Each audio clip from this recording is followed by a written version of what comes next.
जब पकड़ा गया तो उसके पकड़ने से खुलासे हुए और उसी के ही निशानदेही पर और उसी के साथी मिलाकर टोटल इस गिरोह के 8 मेंबरों को पकड़ा गया। नमस्कार, आप देख रहे हैं एबी न्यूज और मैं हूं आपके साथ कोमल।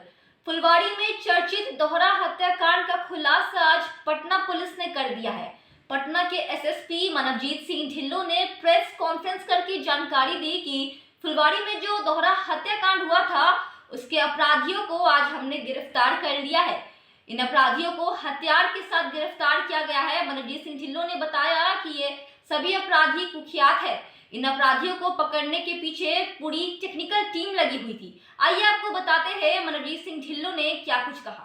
हम लोगों का जो टीम उसका पीछा कर रही थी और उसको जब पकड़ा गया तो उसके पकड़ने से खुलासे हुए और उसी के ही निशानदेही पर और उसी के साथी मिलाकर टोटल इस गिरोह के 8 मेंबरों को पकड़ा गया है। सबसे पहले जब हम लोग इस केस का इनको शेषनाग का पीछा कर रहे थे तो इसके साथ जो संपर्क में जो लोग थे उनका हम लोगों ने जब उनको उठाया तो पहली 3 गिरफ्तारियां इंद्रपुरी एरिया से हुई हैं जो कि शास्त्रीनगर थाना में पड़ता है।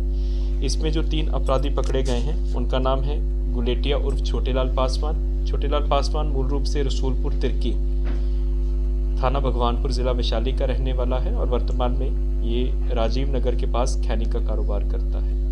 उसका दूसरा साथी जो पकड़ा गया सनी साहनी जो कि सोनपुर जिला सारण का रहने वाला है और तीसरा जो पकड़ा गया अजहर आलम जो कि मूल रूप से भागलपुर का रहने वाला है लेकिन यहाँ पर बाबा चौक में रहता है। जो छोटेलाल पासवान है ये 2012 से ही अपराध जगत में है और महुआ से और भगवानपुर से जेल जा चुका है। जो सनी साहनी है ये छपड़ा से लूट और अटेम्प्ट टू मर्डर के केसेस में और डकैती के केसेस में 4 केसेस में जेल जा चुका है और अजहर आलम इन लोगों का नया लड़का था।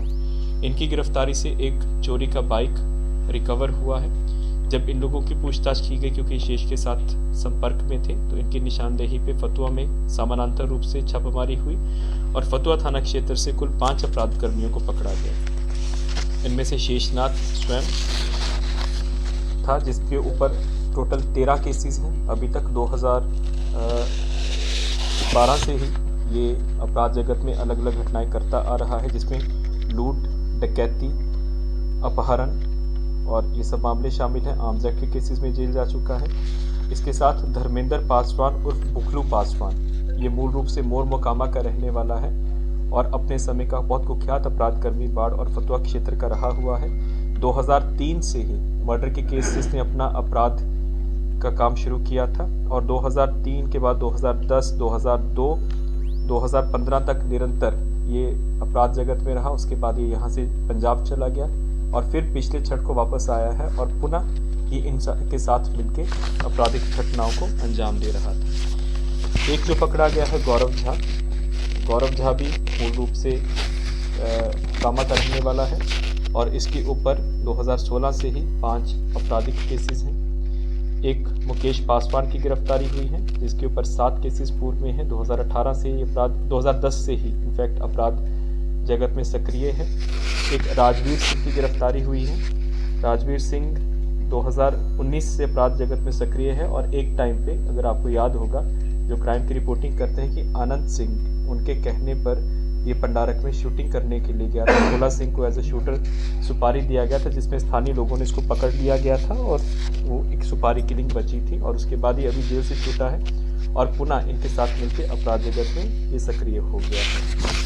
तो इस प्रकार कुल 8 अपराध कर्मियों की गिरफ्तारी हुई है। इनकी गिरफ्तारी से फुलवारी जो केस का जो शूटर है शेषनाग उसके अलावा परसा बाजार के 3 कांडों का उद्भेदन हुआ है। परसा बाजार में अम्बे ज्वेलर्स का जो मालिक था वो बुलेट पे अपने सोना लेके घर वापस जा रहा था तो रास्ते में इन लोगों ने लूटा था। उस केस का उद्भेदन हुआ है। इन्होंने परसा बाजार थाना क्षेत्र से 2 मोटरसाइकिल को लूटा था, पल्सर्स को, जो कि एक पल्सर मुकेश पासवान के यहाँ से रिकवर हुआ है और एक पल्सर पहले ही फुलवारी थाना में रिकवर हो चुका है। इसके अलावा शास्त्रीनगर थाना में माह अगस्त 2022 में एक फाइनेंशियल सर्विसेज का एम्प्लॉय था, रेडियंट फाइनेंशियल सर्विसेज का, जिसको लोहिया इंटरचेंज ओवरब्रिज के पास इन्होंने पिस्टल के बल पे 1,70,000 रुपया लूटा था। तो उसमें भी इस केस का उद्भेदन हुआ है